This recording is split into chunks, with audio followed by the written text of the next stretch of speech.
I know it's kind of a weekly thing, but with Maxx and Kolton, or what's their status? Yeah, day to day. I mean, both coming along. We'll see with Kolton a little bit more today, hopefully. I would expect Maxx to be ready to roll. Is this kind of how it's going to be handled, do you think, with Maxx the rest of the season, just sort of managing it? Yeah, just manage him. I think, he doesn't miss many snaps. We're okay. He understands the defense well. It's really about managing the player, making sure we take care of his health first and don't have anything that can happen to him that could be significant after the season. That's first and foremost, and, we'll go from there. But you feel he'll be ready to go on Sunday? Without a doubt. Without a doubt. Yes, sir. I feel good about it. AP, I was talking to Braylon Edwards this week about you, and he shared that even when you guys were players, your friends thought you were a coach. I'm curious, a head coach. Has it always been something you aspired to? Because your friends saw it. Is it something that you dreamed of? Well, when you look at a head coach, what's the first quality you look for? Leadership. I've kind of always had that, I felt. I never was a follower. Kind of went to my own beat, walked my own steps and wasn't afraid of it.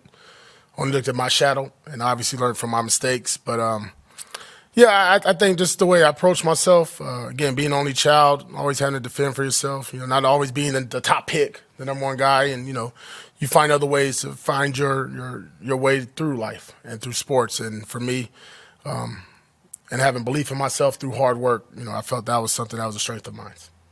Coach, how much will you learn about Aiden in this game with a team in Minnesota that likes to blitz as much as they do? How challenging will that be for the young quarterback? Well, I think we had a good practice run the week before with the Chiefs, right? So this will be a good one. Really good defense. We know it, right? 5-6-man pressure, blitz coverage. Great job disguising. We've talked enough about that. It'd be critical. I don't think it's really all on Aiden, right? The offensive line, our running backs, our tight ends, our receivers need to be dialed in to what we're doing, understand that they're going to bring +1. They've done it. It don't matter what quarterback you are, what team you are, that's what they're going to do. And we're expecting it. Hopefully we've repped it and prepped it enough that Aiden is comfortable in it. Obviously we had a bye week to talk about that as well and put a plan together that works. As a former linebacker who has been part of game plans to maybe nullify a younger quarterback or confuse a younger quarterback, do you have a kind of an appreciation or an understanding of what teams are trying to do to confuse an Aiden O'Connell? Yeah, I told him exactly what we do. If we were playing against him, I'd blitz the hell out of him and try to hit him and make him frustrated, make him look down instead of down the field. Look at the rush. And told him, man, you just got to be confident. You got to stay in the pocket. The best thing about it now, they really can't hit you, buddy. Let's be honest. They can't hit you like they want to hit you, right? Let's say that. So, he's protected a little bit by the rules. So be smart in that case. And in that sense, I think that's a benefit for young quarterbacks and offenses if you really look at it that way. But understand that they're going to bring pressure. They're going to try to make him uncomfortable, throw off his back foot, make a wrong read or a false read early on. And he has to just be confident in what Bo and our coaching staff is putting in place in front of him. Going back to Maxx, when you have a player like that is playing through something, how do you go about balancing that as a coach between weighing the long-term risks with, obviously his desire to keep working with our medical staff. And right at this point, there's nothing there. It's just something he's going to have to deal with. But if we can manage the pain and the suffering that he goes through throughout the week, because he's not going to be at 100% until after the season, that's where it's my job to protect the player from himself. And Maxx, if he goes out there, he's going to go 100. And I thought in the game against the Chiefs, we did a good job of managing. Right? He played close to 48, 49 snaps, I believe, down there the whole game. But anytime it's something that I didn't feel good about, we pulled him out and we tried to protect the player. But me and Maxx looked each other in the eye, and I said, man, you got to promise me that you're going to take care of yourself. And if there's anything that goes wrong, you look at me and we make that decision that, you're done.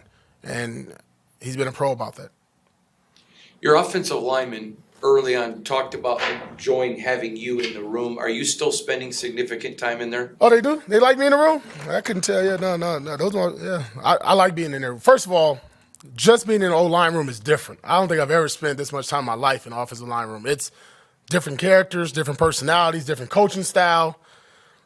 It's different. It's different. That's a different group. But it's fun, man. And I knew right away when the transition happened that was a group I needed to spend the most time with, to change their identity, their mindset, to let them know that I appreciate what they're doing, to let the coach know I appreciate what he's doing as well, and that this is the style of play we're going to play going forward. And I know big guys like to go forward first.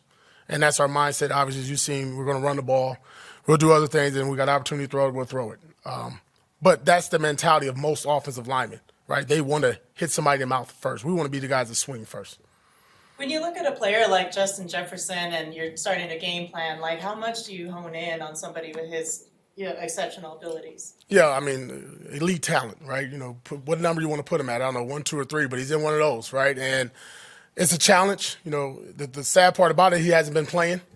And I say that's for the game of football, right? When you have an elite player, you want to see it. You want to watch him. And he's only played in 5 games, and he's been out, and now he's back, and he's well-rested. Full go, right? He's not even on injury report no more. So we're going to get the best, number 18. We expect the best from our players as well. Great challenge for our young corners, right? Jack Jones and Amik and Nate.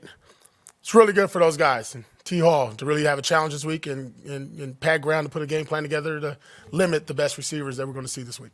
Coach, when you look at a player like Amir Abdaal, can you just talk about, the spark that he provides on special teams as well as in the running back room and kind of, how he sets the tone for the rest of the team? Well, I'm glad you talked about him because here's a guy, one of the first guys down there on kickoff, on special teams going down there. Huge tackles. I don't know if he has 10-plus tackles on special teams, which is a good year for a special teams player. But just his physicality, you look at him, you wouldn't think nothing about that, right? But one of the stronger players, he plays with that chip on his shoulder. He's very dynamic. And then in the passing game for us on third down, his ability to make plays. And obviously we got to keep working on that and growing that role for him as well.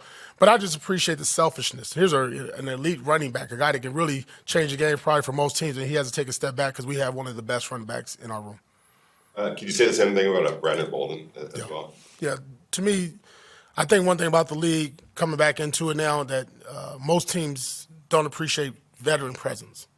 And to have a guy like Brandon who's in year 10, who's won, who understands what the game is like, who understands what it's like to be a pro, that's a blessing for Josh Jacobs. That's a blessing for our running back room. That's a blessing for our team and our offensive unit because the experiences that he has, the maturity, the knowledge, that resonates throughout not just our room and our building.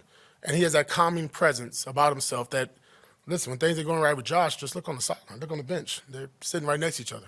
And that's really beneficial for us. And obviously he does a really good job for us on special teams. Since you've taken over, the physicality of this team has gone up considerably. Obviously, that's a reflection of you and your leadership. How happy are you with the way the guys have responded to your call for being more physical? Yeah, I asked them. I mean, again, and we talked about it a little bit earlier, it's only so much you can do with physicality, right? We can't even put pads on now, but it's a mindset, right? It's a mentality. It's a purpose of how we want it to look, how we want it to sound, that when you watch it, even if you can turn the sound off on your TV, look at it, you felt the vibration come through the screen. And to me, that's a reflection on players buying in and our coaching staff, really believing and honing in on that in individual drills and our group periods. But listen, man, when you got a defensive-minded coach, a defensive-minded or former player, what you think you're going to get? Now, I like scoring points. Don't get it wrong, but I like doing it in a physical manner. That's good. All good? All right. Appreciate you guys. Thank you guys.